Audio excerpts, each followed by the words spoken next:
all started as a typical mission. We had an 0800 takeoff, and I was flying as flight lead, leading the four-ship. We were on several targets that day. First of all, we interdicted some roads, that is, blasted craters in them so as to halt the flow of supplies down the Ho Chi Minh Trail. Then we went after a suspected truck park. You see, they hide the trucks under the trees during the day so you can't see them from the air. But our FAC, forward air controller, he figured he knew where they were, so he marked the area with a smoke rocket. We were working over that target when the guns came up. Dateline, Southeast Asia. Authorities reported the loss of one aircraft from ground fire. The pilot was rescued by helicopter. In that one line, there's a story. This is a story about that story. About that special breed of men who go into combat that others may live.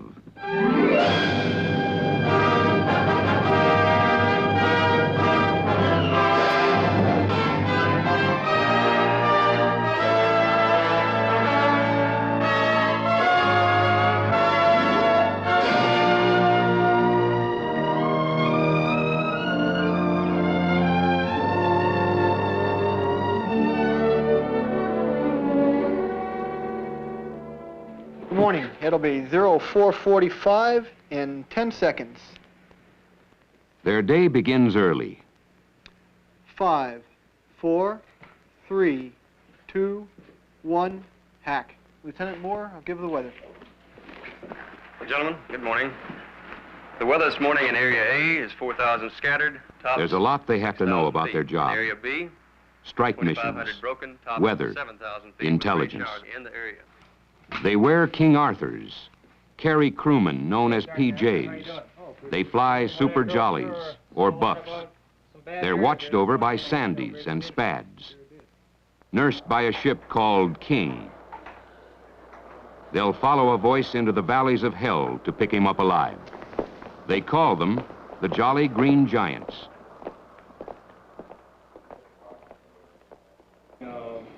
An aircraft may cost several $1 million, but it's still the expendable part of the man-machine team. The longer a pilot is down in the jungle, the less chance there is of getting him out alive. When the call comes in, recovery operations must start now, within seconds. Minutes would be too long. Sergeant Pastor, what is the weight and balance dates on here? Mission gross weight will be 38,200. We have 100% available. Every man must know what to do, how to do it, when to do it, and he must want to do it. 95 at 150. Who's number one PJ there? We haven't flipped yet, sir. You got a coin in? Yep. Heads. You got it. Sorry about that. Number one PJs. That's dedication. You have to be dedicated to consider the winner of a coin toss the low man, the first one down the cable into enemy-infested jungle. There's a man for every job, no more, no less. Not many, but every man has his place. The pilot, who gets them in and out of the hot spots, keeps the ship in hover while they make the pickup.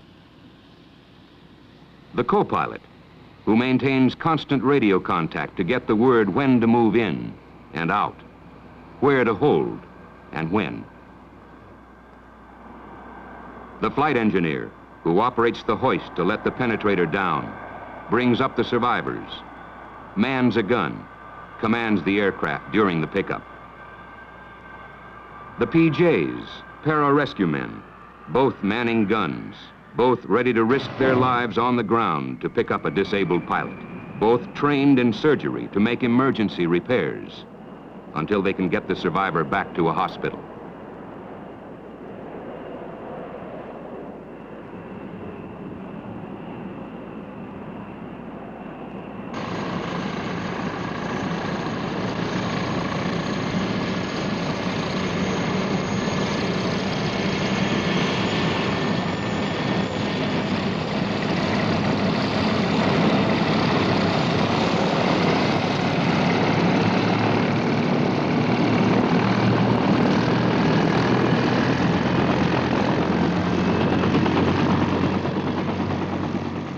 They fly in pairs, the high bird and the low bird, to a forward base.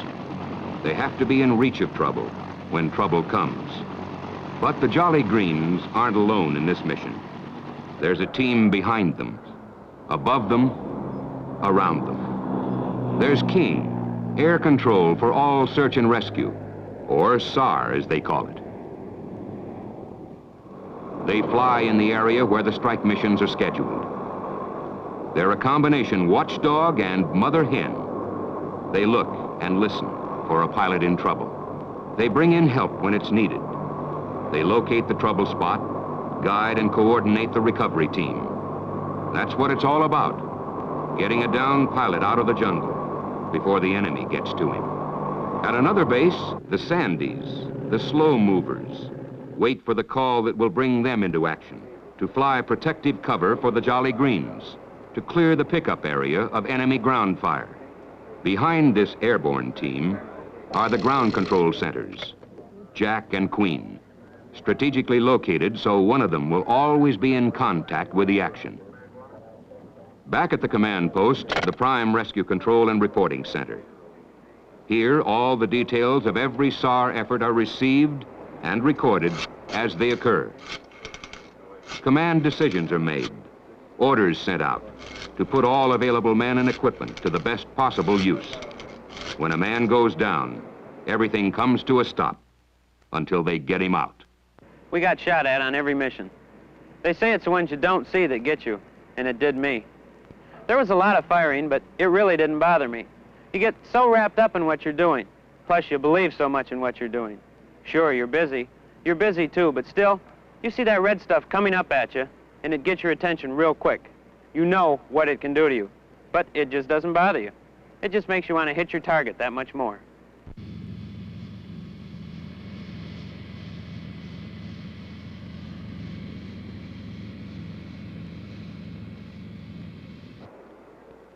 Waiting is the hardest part of all. Sometimes the waiting lasts for days, but no one minds. It means our pilots are getting through, coming back. Then there's always that one time, the reason for their being here. I never actually saw where they were firing from. I could never pinpoint their position. But I went in and made one drop where I figured they were, and then my number 4 man went in. As I pulled off, I was in a position to observe his roll in, so I rolled in behind him to cover him down the chute. He made his drop, and then I hosed off a few rounds of 20 millimeter to keep the enemy heads down as he pulled off. Then as I was pulling off, I didn't see or feel anything. And I was on the radio telling the guys to rejoin so we could go back to our post-strike tanker and get some gas so we could go home. When all of a sudden, the nose of the airplane just started weaving around real funny-like, and I thought, this can't be happening to me. But it was. That's when things begin to happen. Okay, Jim, get it out of burner now. Get it out of burner. I'm out of burner. Sue, this is Tiger. Do you have him in sight? Roger, I've got him in sight. Okay, babe, you got it. Roger. Call sign, position. Is the disabled aircraft still in the air? Basic information to get the mission started. Hi, Roger, 7-1. Could you give us vectors for channel 7 to start off with? We get vectors for 7-1, channel 7, stand by. Roger. Hold down, Jim. Holding down, leaders, holding down. The position is plotted. Oh, let's make sure we lock it now. King leads to go where the action is. Roger, we're rolling out 218 this time. Yeah, this is Ethan. 218 is a good heading, range 97 miles. 97 miles, heading to 218. I still had the nose above the horizon, so I locked in the slab and lit the afterburner, and she started climbing. I leveled off around 10,000, and everything seemed reasonably stable, so I nosed her around towards the border in friendly territory. Everything was fine for a while, but then I noticed she was slowing down, rapidly approaching a stall speed. I had to get more speed out of her, so I reached down and punched off all the external stores, the empty wing tanks and things like that. And I don't know what happened, but when that stuff left, the nose just flopped right on over, and she started down.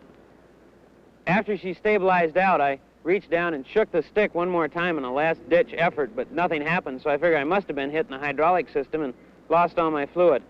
Anyway, while she was going down, the guys above me were screaming, get out, so I guess it must have looked pretty bad. I know it sure felt bad inside that cockpit, but I couldn't have gotten out then if I wanted to. When she did nose over, I took a lot of negative G and found myself floating up against the canopy. So even if I could have initiated the ejection sequence, all I would have done is compress my spine and killed myself right then. So I had to stick with her. But once she did stabilize out, I tried to slow her down by getting everything out that I could, dropping the gear, putting out the speed brakes, anything. And once I did that, I reached down and hit the handles and squeezed the triggers, and after that, the sequence was standard. I heard the big rush of wind as the canopy separated, and then I felt a kick in the bottom, and up I went. Okay, the guy is how close to the deer? He's at least 20 miles from the border. Okay. When I went out, I felt some flailing, and when I saw that open chute, I was really happy. The first thing I thought about was the landing, a parachute landing fall. So I reached down and attempted to deploy my seat kit containing my life raft and all that stuff, but I just didn't have the strength in my right arm to pull the handle. So I figured the next best thing would be to get in position for the fall with the hands on the risers and my legs together and my knees slightly bent. I thought I'd got into this position, but when I checked, I looked up and my right arm was on the riser, but I couldn't find my left. So I reached over and, well, I guess my left arm was wrapped somewhere behind my back because I hit myself right in the armpit. I had perspired a lot in the target area because we never used cockpit pressurization. So when I felt the moisture, all I could think was, you dummy, you left your arm in the cockpit. Then I looked down at my feet and they were just dangling. So I thought the only thing left is to put my good right arm in front of my face in preparation for a tree landing. And that's the last I remember until I was on the ground. When a pilot is down, everything comes to a stop until they get him out. Anything that flies, that's in the area, is on call by King.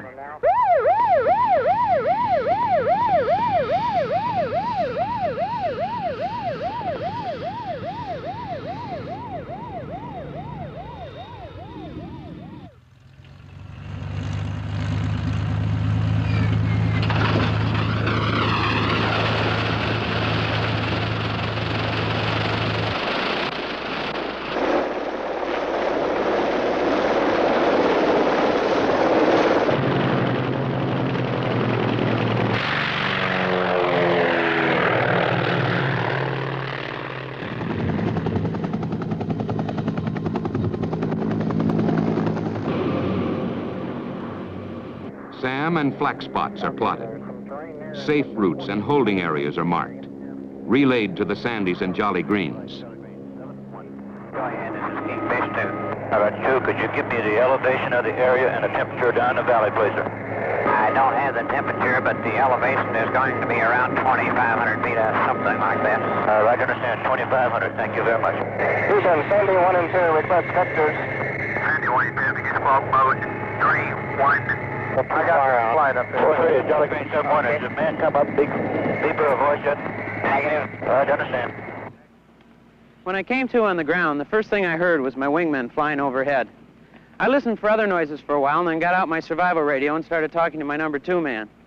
Actually, all my wingmen stayed with me practically the whole time I was on the ground. They did have to make a run back to a tanker for gas, but they even staggered that so that I wasn't alone very long. My number 2 man even came down and made some low passes and shot some film in case they couldn't get me out that day. Then he told me he was scared. He told me I'd landed in a valley between 2 ridges and that about 1.5 miles away there was a village. That means a road, and that's where Charlie is. Roger, let's let Sandies come in and take a look, please. Right. The Sandies come in for a quick look at the pickup area. The Jolly Greens hold back and orbit in a safe area. The Sandies drag the area to draw Charlie's fire, spot his guns, hose down anything that looks hostile. Charlie has a habit of hiding when he knows a pilot is down. He holds back until the chopper is in hover, the cable down. Then he opens up. You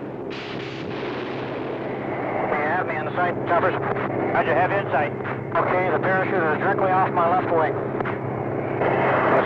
Circling very tightly around it. Jolly Green 71, as you say, Kingfish 1 is on. That's a firm. He said he needs a fast pickup. He's hurt bad, over. Roger, understand. This is what it's all about. This is what they've trained for. Months, years, made dry runs, gone through proficiency evaluations, honed the edges sharp so they could cut the mustard when the chips were down. I was unconscious on and off. I thought my left arm was missing and my legs just wouldn't do what I wanted them to. Then, when I hit, I landed on this bamboo and was sort of impaled on the young shoots.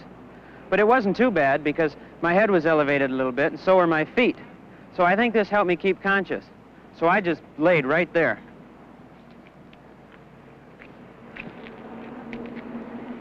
As I laid there, I just listened for voices, truck engines, things like this. Then I got out my radio and started talking to my number 2 man. Then another aircraft came in the area, and an A1E driver started talking to me on the radio, asking me personal authenticator questions. You see, when a pilot's captured, Charlie will sometimes use his radio to draw in the rescue forces and shoot them down. So they have these questions that only you can know the answer to. Well, I gave him all the answers, plus some of the questions, my name, rank, serial number, anything I could think of. And he came back sort of chuckling and said, "Don't sweat it, babes, we're going to get you out." And that really gave me a good boost, just to hear that, to know that you're not alone out there. Express 1, this is Firefly. We have you located. We have you located. The helicopter is on the way in. Charlie Green 7-1, Crown guard. Press 7-1. Roger, you hovering over the survivor now? Negative, we're coming in left down. We're coming in now. Okay.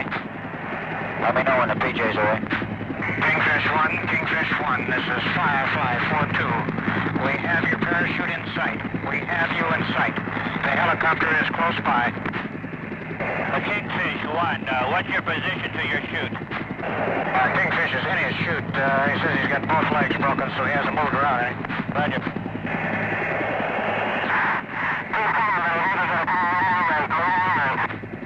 We got you. We're coming in over you. You're over him now, Jack. Okay, you're right over him, he says.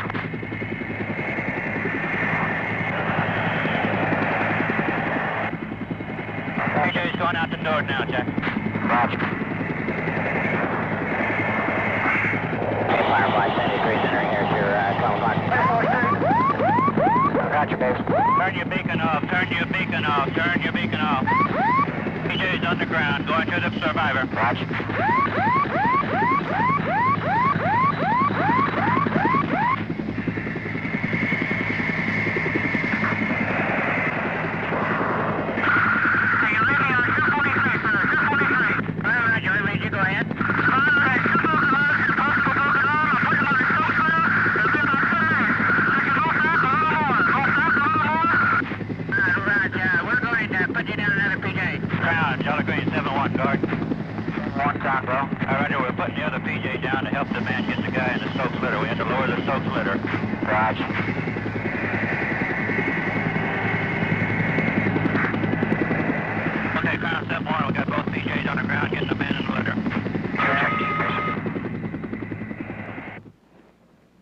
It's funny, but I really don't remember much pain on the ground or anywhere.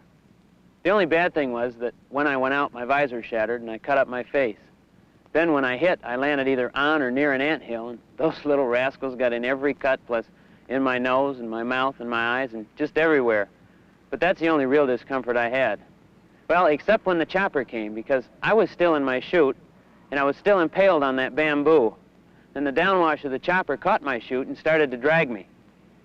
I'm sort of embarrassed to talk about it now, but I really let out a yell. I just couldn't help myself. They told me later that that was why it took them 15 minutes from the time they got there till the time they got me out.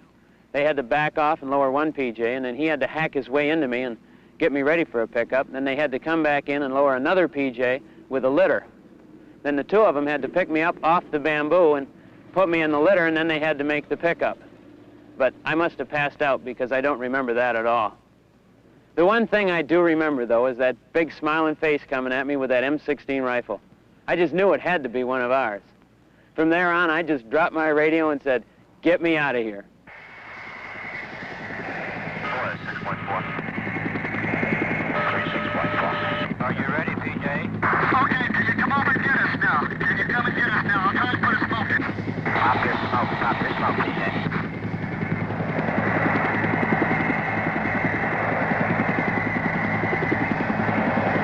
Moving over to survivor now.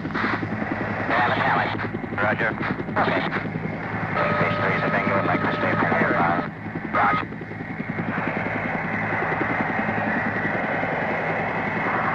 Tell me when the star north is again. Roger.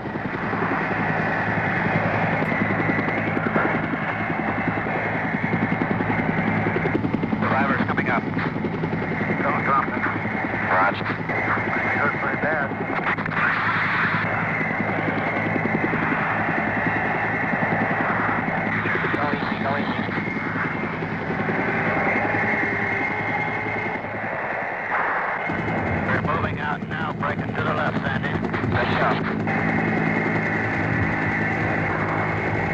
There they go, baby. All right. So fantastic. I can't believe it. On board the chopper, I do remember quite a bit about what they were doing and saying to me and all. They did tell me that it would be a 1-hour flight from where they picked me up to where we'd be putting down. But I don't remember it being that long. At least it didn't seem that long to me. Again, I don't remember feeling very much pain, but it must have been there. The only thing I can think of is that the nerves were damaged or I was in shock. But I do remember looking around and seeing them all smiling and my asking for cold water when they tried to give me warm, stale water out of a canteen. But beyond that, not really too much other stuff. My deepest regret is that I didn't personally thank those fellows right there on board the chopper. I don't know, I was just so happy. I'm sure they could see it on my face. It's just so great to know that you're not alone when you're up there flying. To know that if a pilot does go down, everything literally comes to a halt until they get him out. Then, too, I know that getting him out must be a deep satisfaction to them.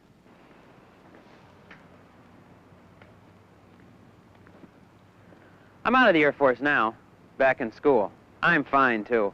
Except, well, I can't quite straighten out my left arm all the way. It was broken in 7 places, and I dislocated both my knees, causing me to have to wear braces on them for a short while. But recently, I did get rid of the left brace, and so even though I will have to wear the right brace for the rest of my life, I think it's a pretty small price to pay, considering where I could be now. I attribute my good condition to the great care they took of me. 12 hours after I was picked up, I had been thoroughly checked over at one hospital and was on my way to another in the Philippines. The very next morning, I was in surgery. Then, when I'd recovered sufficiently from that, they sent me to a special orthopedic hospital at Wright-Patterson for all kinds of physical therapy. They gave me a 90% disability, but you would know it to look at me now. I'm out on temporary retirement until my condition clears up as best it can. I go back in for reevaluation every 18 months.